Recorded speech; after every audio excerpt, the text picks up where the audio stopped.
essência é algo vital. Você precisa de alguma coisa para se manter vivo. Oxigênio é essencial. Alimento é essencial. Política é essencial, porque o homem, para fazer a gestão dos seus conflitos territoriais, espirituais, do pensamento, das idiosincrasias, ele cria a política numa situação onde existia uma diversidade de linhas de pensamento, de visões desse mesmo mundo que a gente vive. O mundo é o mesmo. E dizem, e tanto é que os políticos contemporâneos, no terceiro milênio, em 2014, eles citam várias vezes os políticos do passado, os políticos do Império Greco-Romano, os políticos... Eu, como biólogo de formação, conheço muito bem as leis da natureza, sei que essa construção, essa confecção de leis, esse legislar para você regrar a sociedade, passa de fato por um momento totalmente novo. Talvez isso seja uma redundância, porque... Por que é totalmente novo? Primeiro porque não existiu, mas de fato essa questão da representatividade política que eu acho que está em jogo. O formato de representatividade, que é a eleição como nós temos hoje, a democracia, esse crasso de governo e o demo de povo, através do voto, eu seguramente, já falei isso mais de uma vez, inclusive em plenário, à época da Câmara Municipal de Santos, eu acho que ela está com os seus dias contados.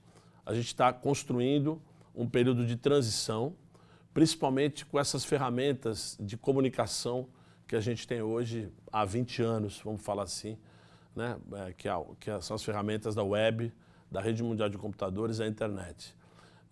Tanto é que a despolitização da sociedade não se deve só pela ausência na educação formal, de você não ter mais educação moral e cívica, nem a organização social das políticas brasileiras.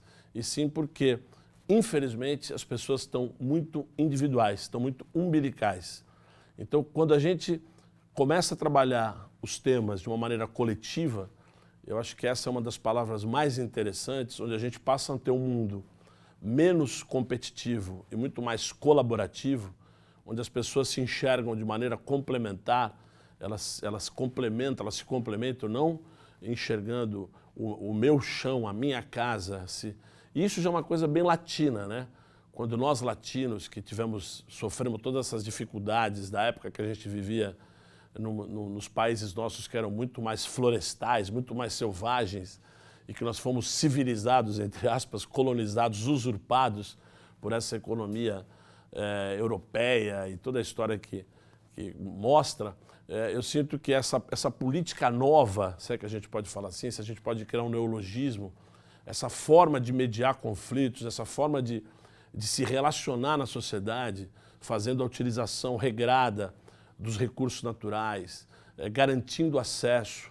E o mais importante, esse Estado construído pelo homem, pela inteligência humana, esse Estado provedor das chamadas necessidades vitais, né? E que a Constituição, como carta magna de um país, uma Constituição cidadã, garante como forma de amparar o cidadão do ponto de vista de ele ter saúde de qualidade, educação, uma moradia digna, uma forma de se deslocar pelo seu território, pelo seu país. Isso é fazer política. Então, eu acredito muito que a gente tem que aprender, revisitando tudo o que aconteceu, os erros e acertos do passado, mudando o foco, e tem muita gente falando por aí, eu acho isso muito salutar, que um pequeno país chamado Butão colocou como regra principal a felicidade. Essa felicidade não atingível, a felicidade como meta, uma felicidade do dia a dia. Então, eu com os 48 anos que já vivi, posso tranquilamente te afirmar que essa felicidade é objeto de estudo de cientistas do mundo inteiro há muitos anos. Os alemães, desde a década de 40, 50, vêm ao Brasil estudar que povo é esse que consegue ter felicidade com todas as dificuldades, morando em favelas, com a ausência da presença do Estado. Então, a história mostra, ou seja, pessoas que têm recursos, têm dinheiro, têm recursos econômicos, de fato não são felizes, porque a felicidade é algo muito etéreo, muito depende do que você constrói, do que você escolhe, né, para estabelecer como forma de vida, como estilo de vida. Então a política vital, a política necessária que a gente tem, ela é bem referenciada nas relações pessoais, nas relações familiares, nas relações laborais. Então eu acredito muito hoje que as nucleações e os exemplos que a gente tem na sociedade de novas empresas que têm uma relação funcional diferente, laboral diferente com seus colaboradores. Acredito muito que essas cidades que foram multiplicadas pelo mundo, elas estão passando por um processo de revisitar a sua forma de expansão. A nossa cidade é uma cidade insular, está numa ilha, a sua maior parte, e a sua parte de ocupação, e uma outra parte, que é a parte continental, elas não se conversam, porque não existe uma relação da cidade-ilha com a cidade-continente. Estou dando um exemplo, porque as regiões, isso vem da biologia, elas têm uma capacidade de suporte. Então aqui, o que se discute hoje na política dessa porção insular de Santos é a construção desses prédios, a perda da qualidade de vida, a dificuldade de mobilidade. Então, se em um determinado momento, politicamente, há mais de 400 anos, as pessoas se agruparam aqui à beira de trapiches, de pontões, onde os navios vinham da Europa, trazendo mercadoria, levando matéria-prima. Isso criou-se vilas, cidades, e essas cidades têm uma história. Agora, essa inflexão, esse rebater o gráfico histórico para que essa nova cidade passe a existir, seguramente vai ser feito com política. E uma política de inclusão, uma política de percepção ampla. E aí eu acredito muito, por isso que falei dessas redes de comunicação, em plataformas de governança, em plataformas de participação plena.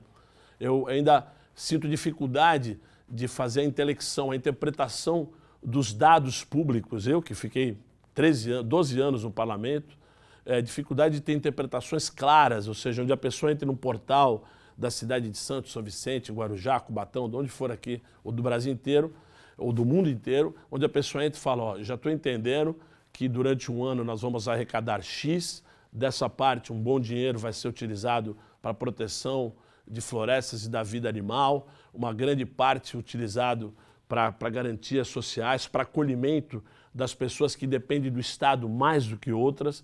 Então essa política é feita exatamente com esse estabelecer de prioridades, essa gestão dos recursos para que todos tenham acesso à sua felicidade, ao seu modo, à sua maneira, mas sempre de maneira coletiva.